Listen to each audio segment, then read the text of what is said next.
Now we are going to listen to major pay-per-click strategies, paid search strategies from Anders Hjorth, and I would like to introduce him.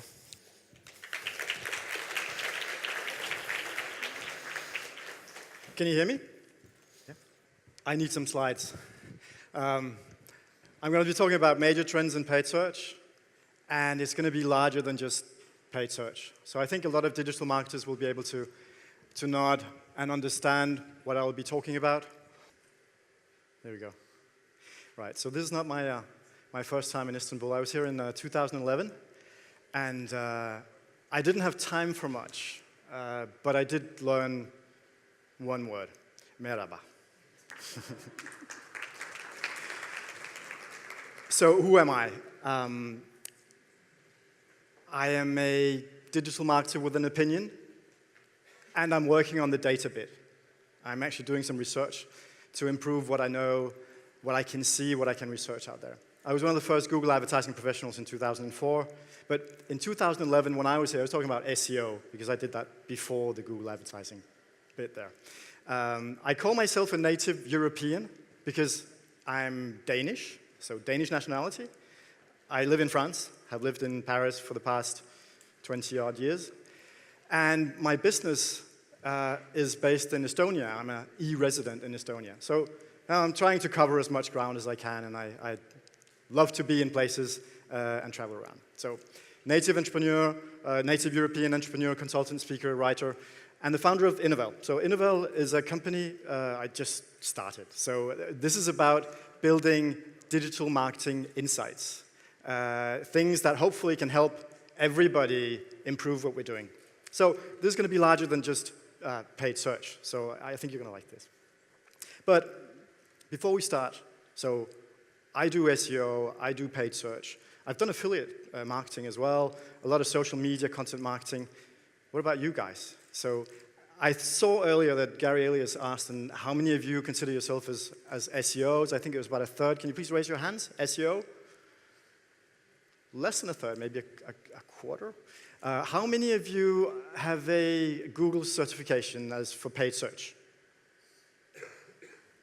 Yeah, not that many. What about a Facebook certification? Facebook Blueprint? Not that many. Okay. What about Google Analytics? Yeah? Okay. Varied crowd. Okay, so I think you're gonna like this. Let's see. First, I'm going to tell you a story, a small story, about the chessboard. You probably know this story, but I want to make a point with this story. So the game of chess was invented by a wise Indian man. And the ruler of India really liked the game of chess. So he invited the wise man to come to him, and he said, I like your game of chess, and I want to reward you for what you have done. So name anything you like, and I will give it to you. And this wise man, I think now you remember the story, he said, well, I'm only asking for a grain of rice on the first square of my chessboard, and then 2 grains of rice on the second square of my chessboard, and 4 on the third, and double for each square. And that soon became a problem, but the Indian ruler said, yes, of course, bring the rice. He didn't realize that it was going to end up a little bit more difficult than just a couple of grains of rice. So this is, of course, a question of exponential growth. This is not the exact figure. If there are any mathematicians out there, this is not the exact figure. It's very approximate. I think the exact figure is -1. So why do I talk about this? Well, because when there are more factors of complexity, things get complex. So this is back in 2004 when I got my exam. We were looking at campaigns where we would find 100 keywords, we would maybe make 10 different ads, and we would have 5 different landing pages. So the complexity of this whole setting here was 5,000 combinations, okay? Now, things have changed just a tiny bit. There's a little bit more complexity in there. So today we have keywords, and then we have ads and ad extensions. They're adding quite a bit to this. We have, of course, still landing pages, then we have devices, and then we have audiences. So a very simple calculation here. Let's stick with 100 keywords. let's say 50 different ad combinations, still the 5 landing pages, maybe 4 devices, and 10 audiences, and suddenly we're looking not at 5,000 combinations out there, but 1 million. Okay, so can we maybe agree that paid search has become considerably more complex? That's why that was the basis of my research. So what I'm really trying to figure out, what is guiding my research today is what the best digital marketers are doing that maybe you are not. Because what I would like to do is to disseminate information, make everybody share and take part in improving this entire industry. It's changing so fast. So many things are updated, are changed, are enhanced every single year, every single month, and sometimes every single week. So I'm doing this research, and I'm a judge on the search awards, various search awards, the European Search Awards, and this year also the US Search Awards, as I mentioned, and the UK Search Awards. So I'm trying to cover as much ground as possible. And what I do there is very enriching. I get insight into what everybody is doing. Of course, that is all confidential information, but of course I understand what's happening. I understand the trends. We discuss the trends between judges, and we do give awards to a winner, and this winner we're saying, here you go, you're the winner. But that's pretty much all we give them. So we want to actually try to do more with this. So I detect the trends. I try to add some more stuff. So I'm monitoring Twitter. I put this up on the website just a couple of days ago. So I'm monitoring Twitter trends, and I'm trying to figure out what's moving. The first view of this is only a couple of word clouds. But I can tell you, at least if Gary is still here, that people are still using AdWords as much as they are Google Ads. So little conclusions we can find at this time. So that's based on Twitter. Then I take this and I go out and talk with some people. Now, you met one of them this morning, if you were here. And how do you think I made the interview with Larry Kim? Well, over chat, of course. So some of the others, well, half an hour interview or email exchanges. And this is about trying to improve my view of these trends. Trying to figure out, is there anything I missed? Trying to figure out, did I go wrong somewhere? And I do this to make sure that I can make sort of a full view of this. And then comes the big thing here.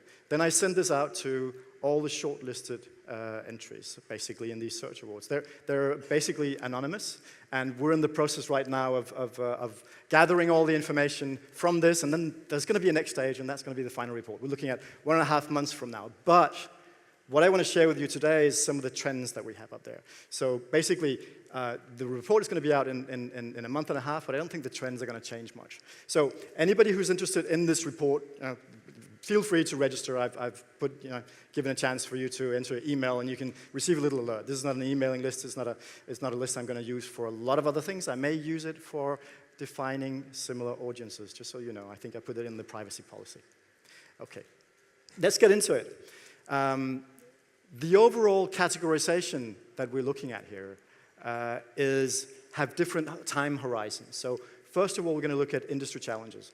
This is for anybody who's a business owner, anybody who's running an agency, anybody who's running a PPC department or digital marketing department. These are things that you will be familiar with, and things where you're looking at this at a perspective of maybe 5 years. And 5 years can mean live or die in this sector. I think a lot of you are quite aware of that. So industry challenges is quite a long horizon. Then we're going to move into campaign strategies. And I think that's maybe where you're going to be the most interested today, because campaign strategies are things that you can use next year, things that you can show to potential clients, things that you can use to actually maybe do something else with your clients, maybe go further. After that, we go into campaign tactics. Those are things you could probably do today. And finally, functionalities, things pushed by the media owners, by Google, by Facebook, no, by Google mainly, and that are getting a lot of pickup, and that are working quite well, and that you can try out, and maybe also to see whether there are things that maybe you missed along the way. So we're hitting first industry challenges, and what I want to look at first, I don't know if anybody knows So I did business school back in the days, and I learned this model for industry forces, which was a guy called Michael Porter. It's the 5 forces. Basically, it looks at, so this is not the exact model, this is inspired from it, but it looks at, in the center, your industry. So in the industry, we have the big 5, big media agencies. They have a specific sort of corner for themselves in there. Then we have all the certified agencies. I call them certified agencies because it's probably guys like you, if you're from an agency, or it's you know the ones that are Google partners, that are Facebook partners, that are have been there a couple of years, medium size, serious about the business, and planning to go a long way. And then there's a long tail of small and sometimes tiny agencies that don't work in the same manner. They will be much more opportunistic. They will jump on things they can. Sometimes they have just 1 or 2 clients. And that's sort of a separate part. So there is a quite fierce competition in there. I mean, if you're working in the sector, you probably know. Whereas when you're not working in the sector and you look at it, you're like, oh, they're doing 15% growth per year. Oh, they must be so happy. So it is fierce competition. But on top of that, you have the media owners, Google, Facebook, Apple, Amazon. And they're not necessarily easy to work with, are they? I mean, payment conditions, all sorts of certifications. What information can you get access to? What can you not get access to? In the past, there were always discussions about what kind of discount or kickback could you get from the media owners. That disappeared, they took it away. But that was a big fight at that time. So that's on one side. We have got some very, very, very big providers. They can kill us. If we're an agency, from one day to the other. If they say, oh, remember, we actually have payment terms that say 30 days. Now, I've been giving you 90 days for quite a while, but I'm going to stick to my 30 days now. End of agency, you're dead. I've seen this happen. And then on the other hand, we very often have these advertisers that can be very big. So I've been sitting in between with a Google on one hand and then with a big international concern on the other side. And I'm sitting there with my agency of 12 people, and we're like, okay, how are we gonna satisfy everybody? That is really tough because they can be hard on you as well. On top of that, we've got external factors. We've got technology. We've got AI on one hand. You know, this is a big thing. We're going to talk more about it. AI and also advertisers moving the teams in-house. It's not so much a problem of where the teams are sitting. It's the moving away from the way it used to be. So if you're an agency and you were used to working for an advertiser, and the advertiser decided, well, I'm going to take this in-house, how do you deal with that? Well, there are ways of dealing. I mean, I'm not going to talk about that today, but there are ways of dealing with that which can actually make you survive. And then you've got pressure from, you know, because sometimes the entry barriers aren't very high. So anybody can set up shop tomorrow and say, hey, I can do your AdWords, or I can do your Facebook advertising, I can do whatever. I mean, just sign me off. Look at me. You know, type this, and you will see my agency is here. So there's a lot of pressure from all directions. The only one that's sort of very often an ally is the tech providers, although they're still fighting for parts of your margin. So this is a very competitive industry. It's quite challenging to be in there. Let's move on to that was not right. Sorry about that. Let's move on to some of the other challenges. So because this industry is changing, so you know, million combinations out there, how do you actually manage that? How do you keep up to level? So this is work in progress. There's been quite a bit of change over the past year. The way I interpret this was Google AdWords didn't change for a long time. I don't know how many of you were in there, but when I said I started in 2004, for maybe 8, 9 years, Google AdWords didn't change. It was always the same. We were even frustrated because there was nothing new happening there. And then you had Facebook come in with different type of targeting, with audience targeting, with all sorts of demographics. And AdWords Google woke up saying, well, we need to do things like that. They added targeting, they changed the interface, added machine learning, more machine learning. They already had machine learning. And now they're constantly rolling out new features. It goes very, very quickly. I don't know if you've realized that. And then we had Amazon woke up. I don't know how big Amazon is in Turkey. Amazon has really started to take market share, and we'll get back to that a little bit. So the end of the funnel has moved into shopping, and this continues. So Staying up to level. So this is an extract from my survey. Staying up to level, just to keep up with everything happening. You need to be very awake. You need to listen. You need to see. You need to follow things. So there are many ways of doing this. And I'm actually in research right now trying to figure out what the best agencies are doing. Many things, many ways of doing. And once you've figured out what's happening, how do you make sure that your entire team actually understands this? This gets difficult once you pass the bar of maybe 5 or 6 employees. If you're 5 or 6 and you're sitting together, you can share a lot of things. If you get to 7, 8, 9, 10 people, how do you share that knowledge? What are the best ways of doing it? Because it's permanent, happens all the time. Right. We have some more constraints. I'm not going to spend a lot of time on it, but you've seen GDPR arrive, so data protection. And this is positive. This is really good that we are getting things like that. We're getting structure into the sector. But the day you have to change and you have to kill your email list and start all over is tough. So we're getting this type of constraint. There's technical barriers. If you're a team, if you're an agency sitting outside and you want to access the data sources of your advertiser, well, that's really complex. And that means you cannot necessarily do as good a job as an in-house team. More things, brand safety and the sort of overall question of data ownership, which is a challenge for the industry. So artificial intelligence and machine learning, just a little bit of a look back in time. So machine learning is Google. I mean, it was already there in the beginning.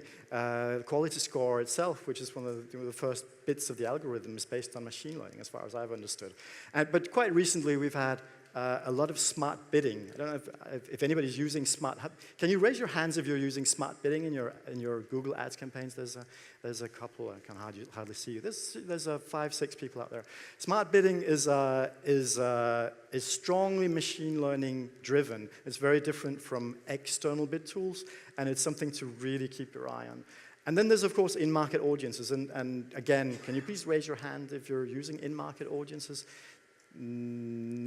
Just, yeah, 3, 4 people as well. So in-market audiences are new as well. It's machine learning. It's Google learning who is going to be closer to the end of the funnel. And then I can target just these people with my search campaign. This makes things very, very powerful in a campaign setup. So people are going from simpler to more complex, and some people are actually extracting data and applying their own machine learning tools or AI tools to some of the data they're using. So AI, machine learning, so I do mix them together a bit. The reason being that if Google is doing machine learning today, it's very easy to plug artificial intelligence into that. We don't have to change anything. It's already there. So AI is already penetrating the way the digital marketers work. Right. Pressed the wrong button again. Okay, so a little sum up about the industry forces there. Top teams are up to level because they constantly do knowledge acquisition, and they have sharing mechanisms in place that allow them to share this information broadly in their agencies or in their teams, and they're applying machine learning and AI pretty much everywhere they can in 2018. Right.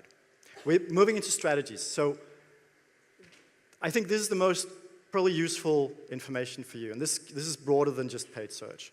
There are things that are sort of crystallizing into broader approaches that you can take and use with the client. So this is the overall view, but I'm going to go into the most important one of them.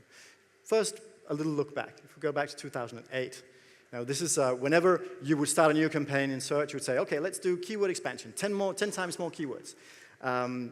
Let's change the account structure and the naming of the ad groups and how many words we put into each of them. Separate brand, generic, and product names into different keyword groups.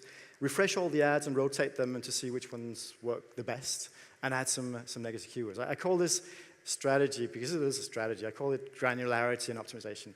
But that's just the baseline in 2018. And basically, optimization alone just doesn't cut it. It doesn't work. It's not enough. If you want to raise the bar, there are more things that you need to do. So some of the things that you need to do, and I think Matt was talking about this yesterday, and I had to go sightseeing in the middle of his presentation, so I'm sorry about that. I didn't see everything. But he was talking about mapping to the buyer journey. And basically, this is what a lot of marketers are doing. They do this because they need to understand. They need to understand who the end user is. It's not enough just to look for keywords anymore. We need to understand the intent level of the keywords. We need to understand how we can use these keywords to actually improve what we are proposing to these end users. So this is an overall mapping. I think you all know this view of things. Now, if we go a little bit further, at the end of the funnel, there's a new type of strategy that I'm seeing very strongly. It's simply, I simplified it into search and shopping. So as mentioned, Amazon ads are increasing. I think they've grown with double-digit, more than 10, maybe more than 12. More than 20 probably % last year, and they represent in ad revenue something like 10% of what Google represents. I think that is kind of big, potentially bigger than Bing. That is very big. Yeah. So they've become a real player in the market, and Google Shopping has been eating other Google Ads budgets for the past 3 or 4 years. So you've got a strong concentration on shopping overall. And making that work together with search becomes an entire strategy. So if you're a very product, e-commerce oriented, that kind of strategy works really well. Okay. So when we're talking about the user journey, to make things simpler, so I said research the user journey, awareness, consideration, and purchase. But what we're seeing in real life is that once you build a campaign, you simplify. You do 2 steps, 2 phases. One is awareness, one is purchase. Very simple. But there are many ways of actually combining these. First, you want to build awareness to the right audience. You can qualify that audience. And then you want to be sure that you're actually addressing that audience again when you try to push them into purchase. These are some of the most successful strategies that we're seeing out there. I'm going to talk a little bit more about them.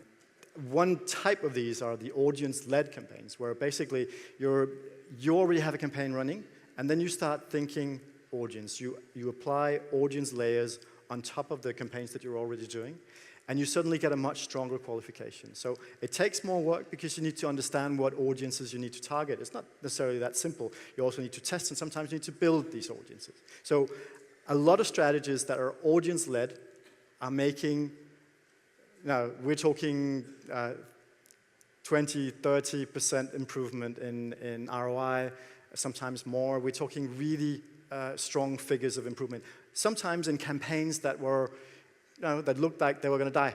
So audience is a real approach to be using. So an overall view of how you set things up. So you've got a client base, put it down the bottom, and you try to figure out who am I going to try to target for awareness. You've got 2 ways of doing it. One is, as I said, research, and the other one is things like custom audiences, customer match. These things are really powerful. You can build customer match, and then you can do similar audiences. I'm mixing sometimes things from Google and things from Facebook because these things are really moving towards each other. So if my wording is not always exactly the wording from Google, I'm sorry. They're not the only player in the market anymore. So after this campaign blueprint, there is a different type of strategy, which is, well, sometimes it goes in the same direction, but very often it can take other types of data. It's not necessarily audience-oriented. This can be, when we're talking about third-party data, it can be demographic data, it can be data from wherever, but it could also be market data. I've seen campaigns that were running in relation with stock exchange indexes or weather fluctuations, third-party data that you plug into a campaign and actually say, okay, well, maybe now that I sell sunglasses and it's raining, I'm going to pause my campaign. Very simple scenario. These are already there and have been there for a long time. So any type of data source that you can use to qualify your audience stronger is very useful. And then, of course, you have the first-party data, being you extract your client database and you say, okay, do I want to target, maybe not target these people? So very powerful strategies. And the last strategy that I want to mention You all know this strategy. The reason why it is important today is that this is getting traction. This is starting to work. There's a number of reasons for it. There are many more tools that you can be using to make drive to store. So drive to store, when I say drive to store, it's not like you take your car and you drive to a store. It's you make a campaign online to drive people to your point of sale, which is a physical location, yeah? So I'm seeing things like multi-layered radius targeting. You can put various layers of radius into campaign and say, when they're really close, I want to increase the bids. When they're a little bit further away, reduce it a bit. There are location extensions, which will automatically apply your nearest shop as an extension to your ad. Very, very powerful. And there are new Maps campaigns. So they've been launched quite recently on Google Maps. There are campaigns. Of course, all of this works mainly when you can track. And so store visits in Google Analytics has been there for a while. It seems to me that it has improved. I mean, it's not something where you want to say, okay, I can guarantee you that person has been in the shop or in this place. But it's just, they're improving all the time. And it looks like it's become actionable, right? So it's like a tipping point where some people are using this effectively. There's beacons as well. Beacons are devices that you put in a shop and that can measure whether a person was in there. That works with loyalty cards, and when you can make sort of your till connect with a loyalty card and then with a beacon and say the person was actually there. Sometimes that works, but it's a very, very hefty setup. But these kinds of strategies are working today. So I'm not saying everybody can do this tomorrow. I'm just saying I'm seeing people doing this very, very successfully. So something to bear in mind. Right. So those were the strategies. So the top teams don't simply restructure and optimize campaigns. They build really ambitious campaign strategies: search and shopping, audience-led, data-driven, drive to store, and more of that. So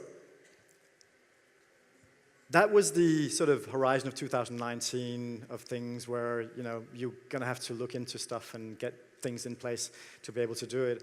And if we take it down to a little bit more concrete things that are working as well, that maybe you can go out and do tomorrow, if you haven't already done them. There are various tactics. So the first tactic, this is very often in the beginning of a campaign, and it ties very closely into when I'm talking about researching the user journey. So building personas is an approach where you dive into data. You also dive into keywords. You try to understand, what are people searching for? Who are they? What devices will they be searching from? What time of day will they be searching? What types of media are they using if we want to do all other types of campaigns? So building personas is quite a complex process, actually. From having done it myself for clients a number of times, it takes a little convincing to get your client to spend half a day in a workshop, and then another half day in a workshop 2 weeks later, and then maybe another half day in a workshop another 2 weeks later. It's a long process, but it's very enriching. And basically, it allows you to build a view of the customer where you agree what you're talking about. And you can use this in various channels. So it's a very, very powerful approach. It helps. So they're doing this in social media a lot. They're doing this in content marketing. I think the reason Matt was talking about this as well, or he was talking about the user journey yesterday, is that his agency actually does more than just search. They do content, they do paid, they do all sorts of stuff. And when you're managing various channels at the same time, you need to have the same view of the end user, because you need to tell them the same message, because they need to hear the same story. They need to hear the same, the same use of brand. We can't have this discordance where in one channel we're saying buy, buy more, and in another channel we're saying, hey, download something for free. I mean, there has to be coherence in this, because it's only people out there. So personas are like helping us make us understand what the people out there may be thinking. So that's one very powerful approach. Second thing to talk about, I met with the people from Kubix earlier today, and they have been doing this on one of their case studies. I actually used this in another presentation. So this is this is a concept, right? So audiences are like keywords, and I'll show you how. Basically, if you're doing search campaigns, you're using negative keywords. Negative keywords are one of the best ways you can actually reduce your audience so you only talk to the right people. Well, if you're looking at audiences, if you're trying to do an awareness campaign, you're not going to make awareness to the people who are already your clients. So take them out, please. It seems very simple. It isn't very complex. If you don't do it, we're all going to be, bored with advertisers, more bored with advertisers than we were before. So this happens too much that we're not sort of going the extra mile, which is actually beneficial for everybody. So negative audiences is a really great approach. So it can be negative audiences because they're already clients, but it can, you can do very simple things. If you're selling only to women, well, maybe you should, take away all the men that have been identified as men already. So there's a very simple context for you. Next big tactic. This is a really big one. Okay, so I tried to sort of put it on a grid there, just to tell, to sort of show my understanding of what automation is. But there's another view, and it's the one in the text here. So the Industrial Revolution was based on process, tools, and automation, right? And we're in the middle of the information revolution, of the digital revolution. So, I mean, it seems kind of obvious that anything that we can automate, we should be doing it. Yeah? So basically, I think Sam said this, he took the words out of my mouth yesterday, Sam Marston, at least, and this is 2018, not 2019, automate all of your reporting. Use Google Data Studio, use Power BI, use whatever. But if you're still doing manual PPC reporting, if your teams or if you yourself are spending half of the time you're working on a campaign on actually building reports, then you're a dying breed. Yeah? You need to get past this. It's a little bit of investment in getting things right, but once you have it right, it just runs all by itself, and then you can do something else. You can say, on one hand, I have reports, and on the other hand, I have insights. And me, digital marketer, I provide insights. I don't provide reports, okay? I want to help you. Yeah. This is useful for everybody. Okay, automation. So the advanced digital marketer builds personas with data, juggles audiences, and automates pretty much everything he or she can. And this is the case today. Right. So we're down to the last section here. These are functionalities. And as mentioned, there are many functionalities. There are many things being launched every year. What's interesting is that they don't always get pickup. So I remember when, for example, demographics for search ads were launched. This is 4 or 5 years ago, and I was like, wow. Wow, this is cool. And then we tried it out, and it was like, wow, this is not very cool. It just didn't work.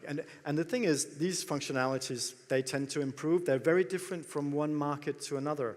It's not you're going to get, you're probably plugging into all sorts of reports and newsletters and stuff. But what the Americans are saying about the American market, even if it's AdWords or Google Ads, as they're called now, doesn't necessarily apply to the Turkish market. I know for certain that it doesn't apply to some of the Nordic markets that are very small. You can't even do a sort of a decent keyword search estimation. You can't even estimate how many searches are done because there's just not enough data. So these things are coming at a pace that you cannot predict, right? So what we're looking at here are the things that I'm seeing move now. Right? So we've been touching on a couple of them. But RLSA is moving still, and it's pretty much things that have been moving for a while, and if you're not doing it, well, you're late. Store visits is moving now. It's increasing. It's moving quite fast. I'm not certain about how good it is in Turkey. I think it's very different from one market to another because of the data they can get access to, because of mobile search, because of market share. Dynamic search ads, quite interesting. How many people have been using dynamic search ads? 5, 6, 7, 8, 9, 10 people maybe. Dynamic search ads are quite interesting. It's like an experiment from Google where I think they wanna cut out the keyword and say, "Hi, just give me the URL and then suggest some ads and I'll do the rest for you." And it's I think it's dangerous on one hand, and then at the same time, what I'm seeing with dynamic search ads, because there's not a slide for this, but dynamic search ads are being used for incremental. So if you use dynamic search ads in your campaign, well, you need to negative out all your existing campaigns, and then you can get additional searches. And when you go into your search query reports on these dynamic search ads, you will discover new keywords.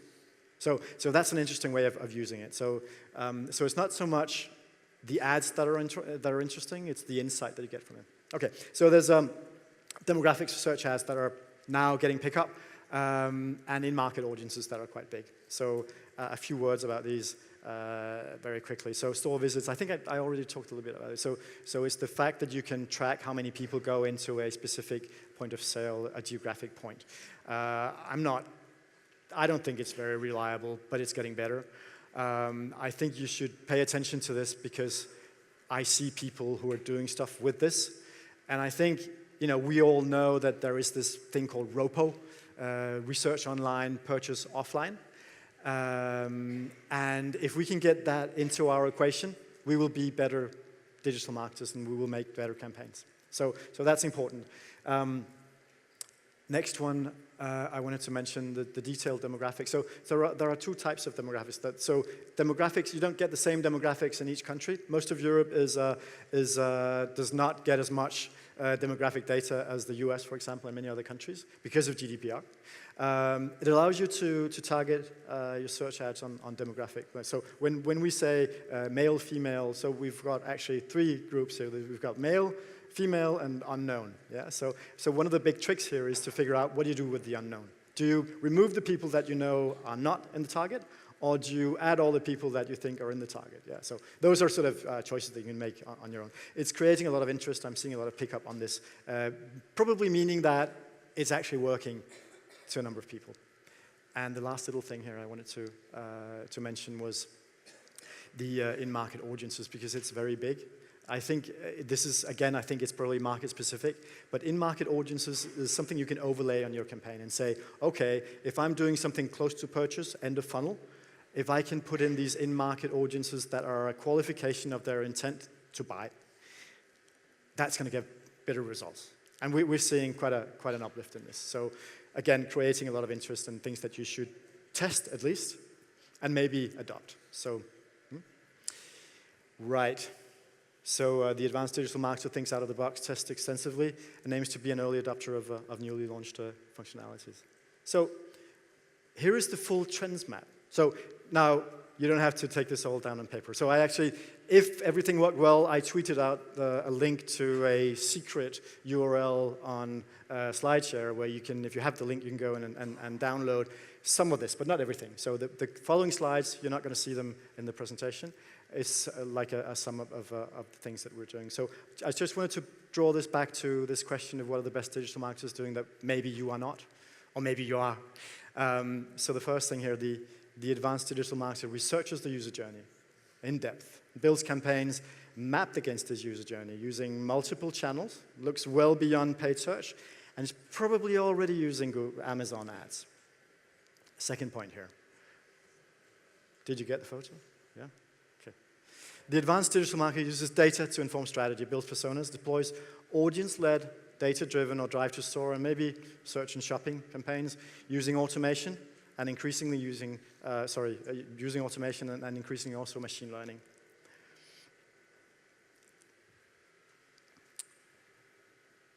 The advanced digital marketer thinks out of the box, tests extensively and aims to be an early adopter of newly launched functionalities and formats, as I just said before.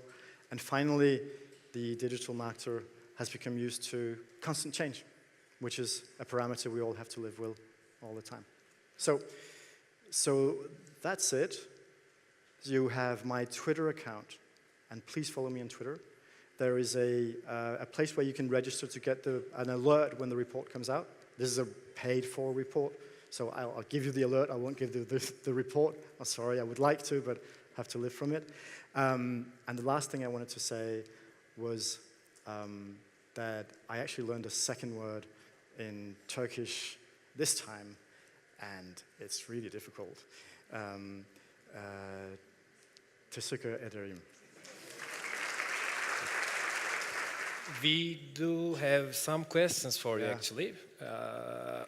We got some questions, but I am going to ask just one. So what do you think about bidding on question-based search terms? For example, our attendees gave an example about, for example, a mother search, "My baby is not sleeping," in Google. And as an answer, she can see e-commerce websites bids on different kind of website like this. So, and the mother is seeing the products instead of the question. So, what do you think this kind of? Yeah, so I've been running agencies, and I've had many of these. I've been thinking a lot about these types of questions. I'm thinking sometimes about when I do targeting, am I discriminating? Yeah, is this discrimination? I'm thinking about sometimes about the teams. When I ask somebody in my team to work on a campaign, I'm thinking, you know, if this is promoting meat and it's a vegetarian, do you want to work on this campaign?